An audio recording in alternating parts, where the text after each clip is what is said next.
Florida teen contracts rare condition at the beach, and now her family is trying to warn others.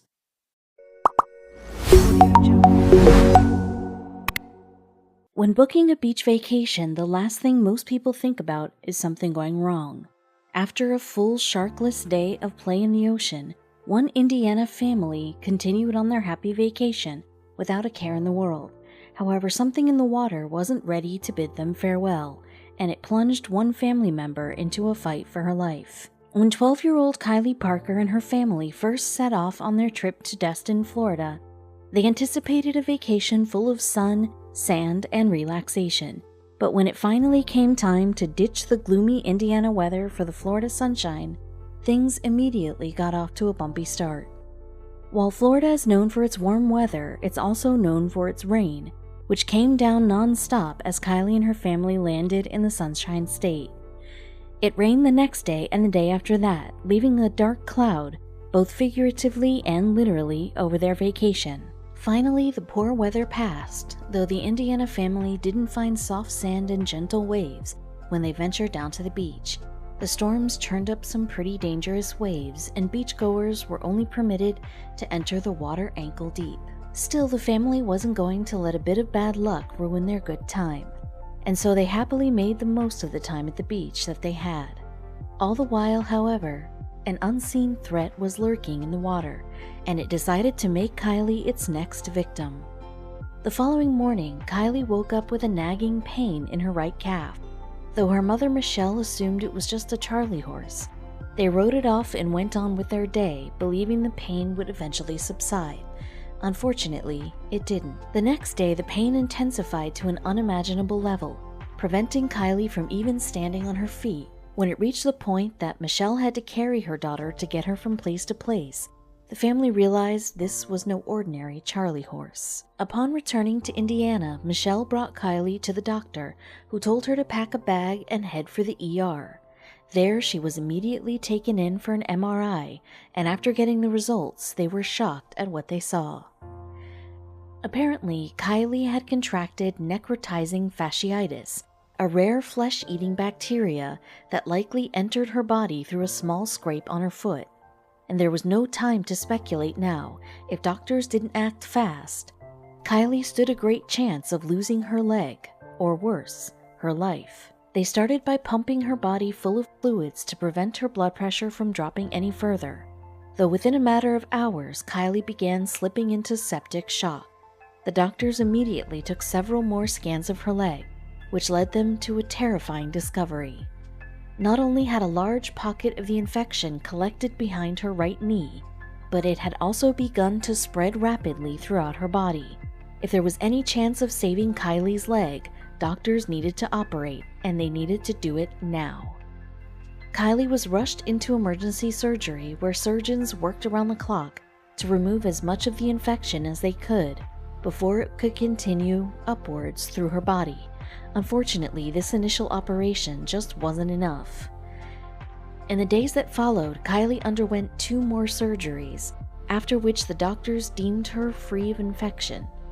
Sick and exhausted, Kylie then spent the next week in the hospital, recovering from the ordeal.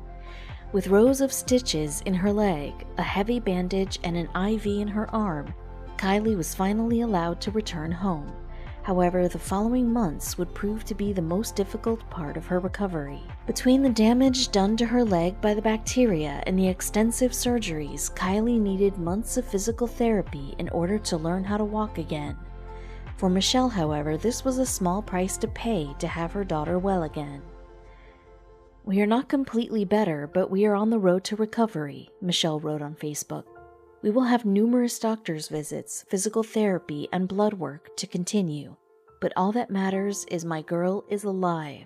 After living through this traumatic experience, Michelle and her family began working to educate others about the threat of the deadly bacteria.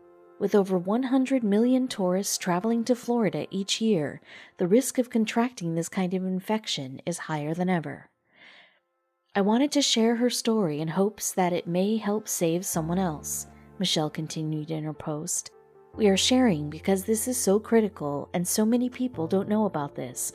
Once you start experiencing the symptoms, it's already running rampant in your body. Indeed, the effects of necrotizing fasciitis are often ignored until it's too late, as was the case for one Tennessee man who happened to be visiting the beaches of Destin right around the same time as Kylie and her family. After returning home from his trip, the man noticed a large black sore on his back. Believing it to be the product of old age, the man dismissed the sore as well as a series of red bumps that had suddenly appeared on his arms and legs. On July 7th, just 48 hours after his last swim in Florida, the man died, the cause of death being the very same bacteria that nearly cost Kylie her life. And even as Kylie's family was spreading their warning as aggressively as possible, across the world, another ticking time bomb has been laying in wait at a popular tourist beach. Now the unthinkable has happened, and it has transformed the once idle Neffin Beach into something out of a Hollywood movie. In April 2021, onlookers watched in horror as nature took a vicious turn and sent shockwaves through the sleepy community of Neffin Beach. Though what was behind this catastrophe? And would these people, caught on the sands at the wrong time, live to tell the tale? It's a story that reveals a terrifying truth about some of the UK's most picturesque coastal towns. Neffin Beach had been bustling with people just a week before the shocking incident. As families across the UK enjoyed their Easter vacations, many of them chose to visit this spot on Wales' northern coast. Granted, it's not as well known as some of the country's other seaside resorts, though it remains a popular destination nonetheless. Yet Neffin Beach had grown less busy by April 19, 2021. With children back at school, there were fewer families spread out across the long expanse of golden sand, and while there may have been some surfers or fishermen out in the bay, the general atmosphere was far quieter than it had been the week before. For that, at least, the people of Neffin Beach can be thankful, because in the morning, when a dreadful rumble began to echo across the sands, there was only a scattering of people present to witness it, and as a result, a tragedy of potentially horrific proportions was narrowly averted. It's lucky, really, because last week the beach was busy with it still being Easter half-term in England. One witness told the Daily Post in April 2021, "It was the busiest week we've had this year, so if it had happened then, people could have been killed." But what exactly did this witness see? After all, natural disasters are not overly common in Wales, particularly one frightening enough to send people fleeing for their lives. Might the loud rumble have been caused by an earthquake, perhaps about to tear the peaceful sands of Neffin Beach apart? Although the area is not exactly a tectonic hotspot, North Wales has experienced something similar before.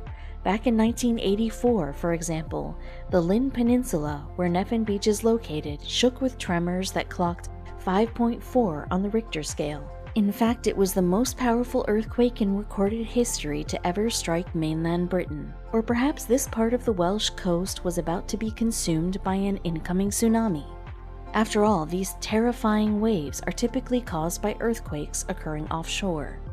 Would the rumble heard by beachgoers have been the beginning of just such a disaster? Of course, such incidences are incredibly rare in the UK, though that fact would probably have provided little reassurance to those present. According to reports, it was around 11 a.m. when witnesses first heard the terrible sound. One told the Daily Post, "I was just sitting on my wall having a coffee when I heard a rumbling noise," and another individual living nearby described the terrifying moment in an April 2021 interview with ITV News. Apparently, the noise was like an earthquake. Yet it wasn't an earthquake or a tsunami that was about to strike this sleepy Welsh beach. Down on the sands, walker Amanda Stubbs was enjoying a relaxing stroll when she spotted something strange, a cluster of stones tumbling down the side of the cliff. And as Stubbs looked up, phone in hand, she witnessed an astonishing event. In moments, the slide of stones had picked up alarming speed, turning into a huge torrent of dirt and rocks. It was a landslide, one of the worst to strike the region in recent years. Still filming, Stubbs was forced to flee for her life as a pile of debris began to spread rapidly across the beach. Elsewhere, a dog walker looked on in horror as the cliffside fell away. "I was here when it happened. I saw it come down. It was spectacular," the witness told the Daily Post. Meanwhile, above the beach, one resident remained impressively stoic. He said, "I didn't see it, but I definitely heard it. I thought it was this end to begin with, but it didn't really worry me. If it hit this hut, I'd be gone. It could happen to anyone along here. That's Mother Nature for you." By the time the dust had settled, the landslide had reportedly spread across more than 130 feet of sand. Miraculously, though, there were no reports of injuries, thanks in part to the timing of the fall.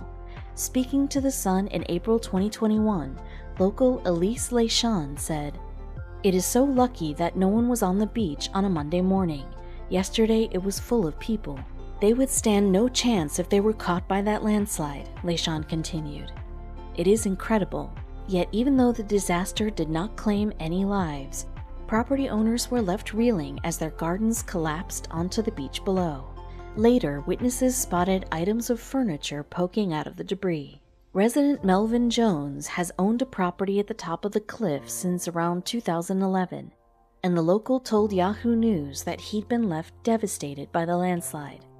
Now, Jones faces an uncertain future in a house that would be impossible to sell, even if he wanted to. But what exactly caused this dramatic landslide to strike Neffin Beach, and what might the future hold? Unfortunately, it's not the first time that the cliffs surrounding this stretch of coast have collapsed. Back in 2001, a woman was killed when a landslide sent the car that she was traveling in tumbling off a precipice and into the water. According to experts, the Neffin Beach area is particularly prone to such disasters thanks to its debris-lined slopes, which are often saturated with water. Jones, meanwhile, believes that a burst pipe may have contributed to the landslide, though whatever caused the devastating incident, the people of Neffin Beach have struggled to pick up the pieces. With the area closed off to the public, they have been left to speculate on whether or not their own properties might also fall into the abyss. "I wouldn't want to scare anyone," geologist Ashley Patton told the BBC in April 2021. "But of course, when you see events like this, and of this scale, you can't help but think, is that area off the cliff next?" Yet, he added, that happens all along that coastline, so there is the potential anywhere could go. Somehow, we don't think that the residents of Neffin Beach will find this particularly reassuring. Just imagine being at the beach and seeing a really strange object staring up at you from the sand and screaming for your attention. The bizarre item is not that big, but its erratic shape is enough to pique your interest.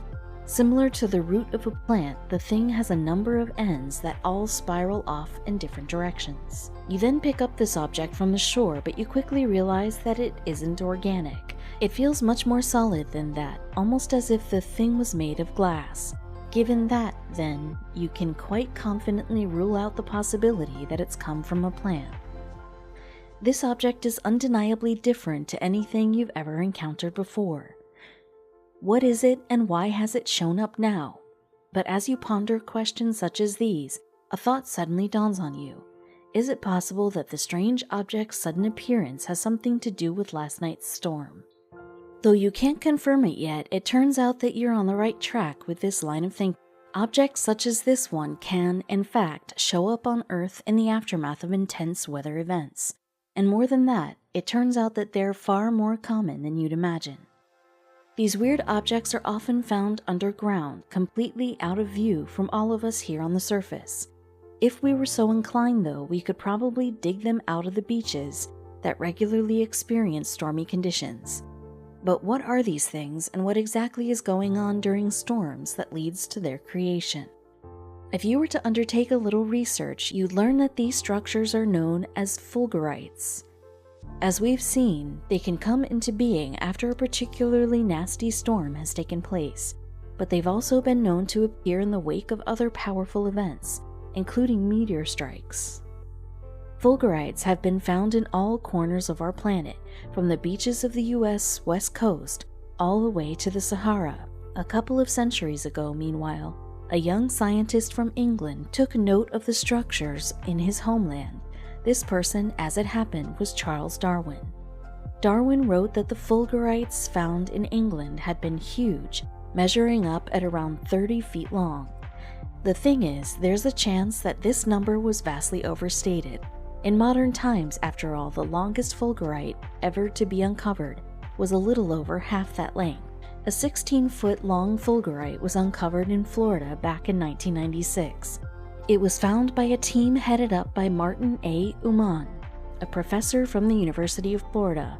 Though he was confident of finding a fulgurite on that occasion, the vast size of this one definitely caught him by surprise. A couple of years after his discovery, Uman spoke to the journal Weatherwise about how common fulgurites really are. He said, "The world is full of them. All you have to do is go to any beach and start digging." But even so, specimens as large as 16 feet are extremely rare. As a matter of fact, Uman's fulgurite was noted by Guinness World Records for its size. That's to say, no larger specimen has ever been discovered. We have to dismiss the 30-footer mentioned by Darwin, after all, because there's no solid evidence that it actually existed. Apparently, managing to excavate the specimen from Florida was a feat in itself. That's because fulgurites are delicate structures, and you have to be really careful when you're pulling them from the earth. Uman and his team were more than aware of this, so they brought in a paleontologist to help them out. Though fulgurites can appear anywhere, it shouldn't necessarily come as a surprise that the biggest one came from Florida.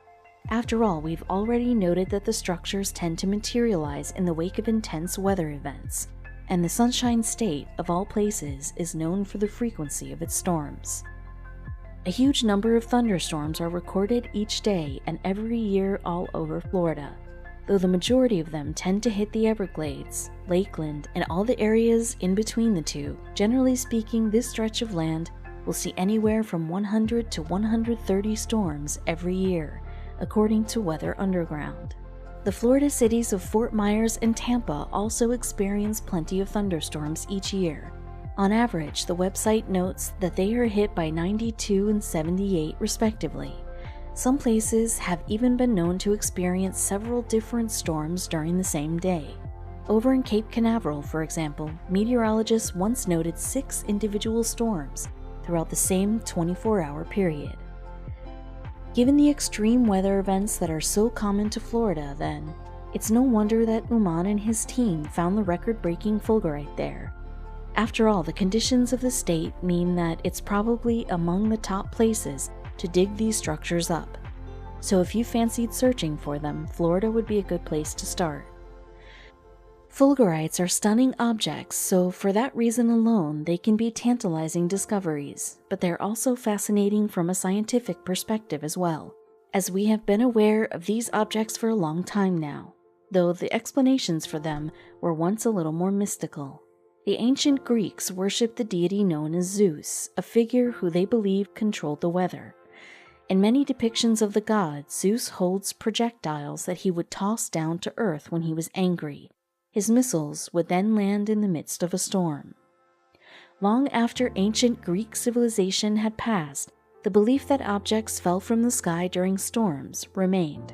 Some people thought that the damage inflicted by a thunderstorm was actually caused by these things smashing into the ground, and it's not too difficult to see why such a theory would have come to be accepted. After certain storms, people would sometimes find strange objects planted in the Earth's surface.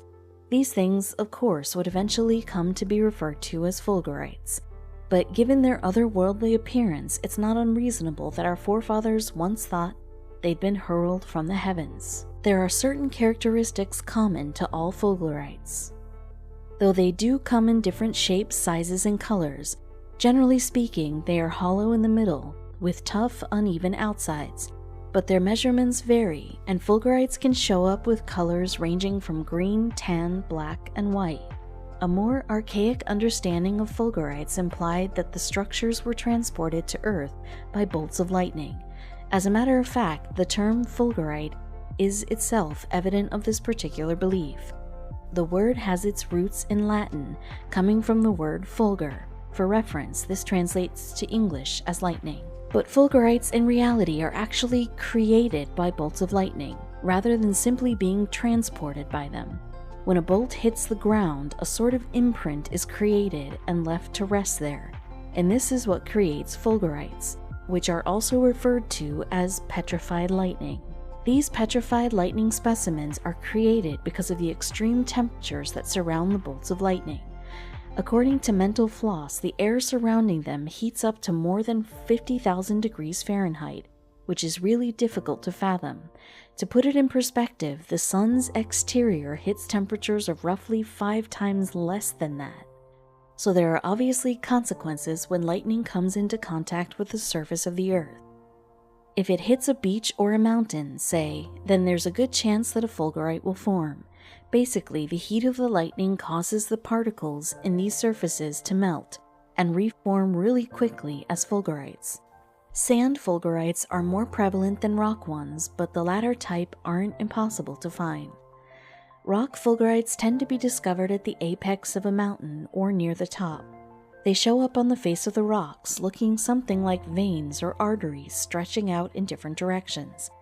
And sometimes the path of these branches follows cracks that were already present in the rock. The reason that rock fulgurites are mostly found at the top of mountains is pretty simple.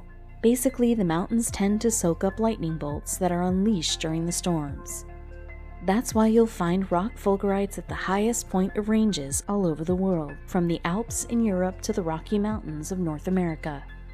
We now know that fulgurites are a direct consequence of lightning strikes, but do they materialize after every bolt hits the ground? Well, Martin Uman of the University of Florida doesn't necessarily think so, and he's in a better position than most to answer this question, as he's among the world's leading experts on lightning. During the course of their studies on sand fulgurites, Uman and his contemporaries have noted the differences between individual specimens. He told Weatherwise in 1998, "We've seen fulgurites like soda straws. Others are 1 to 2 inches in diameter like heavy glass, like the current kept flowing and melting sand in a bigger and bigger area." Obviously, different current characteristics were involved in making fulgurites. Though Uman does have a warning for any amateurs hoping to uncover fulgurites. He said if a normal citizen tries to dig one of these out of the ground, they would destroy it because fulgurites are so fragile. It takes experts who are skilled at working with special tools and are used to digging up fossil bones. It's definitely an art. So make sure to be very careful if you happen to find a fulgurite along the seashore someday. If you break it, you'll probably have to wait for the next thunderstorm before getting another chance to collect one. Having said that, there are other ways in which the structures are created. They can also come about because of the temperatures induced by nuclear explosions or meteors crashing to Earth, but these aren't too likely to occur either. Amazingly though, there are also ways for people to deliberately create these amazing objects themselves. It should go without saying that a great deal of care is essential for anybody who tries these things out. But some individuals have been successful, and there's one method in particular that's really simple. The first thing that needs to be done is fairly obvious. You'll need to know if thunder and lightning is expected, so you should monitor the weather forecast. If it looks like a storm is on the way, then the more practical steps can get underway. A really secluded part of a sandy beach will be needed for this project to work. It can't be a place where people or animals are likely to be, otherwise they could end up getting hurt. Once this isolated spot has been found, a lightning rod or length of rebar is driven into the sand. It's not certain that a bolt will hit this bar, but that's just how it goes. Naturally, you need to ensure that you're out of the way before the storm arrives. After all, it's a venture in which bolts of lightning are purposely being coaxed into a particular area, so nobody should be near that rod during the storm, or for many hours after it's passed. If the rod was actually struck by lightning, then it'll be really hot for a while afterwards, and the same goes for the sand surrounding it, so anyone checking the area for fulgurites will need to take great care not to scald themselves.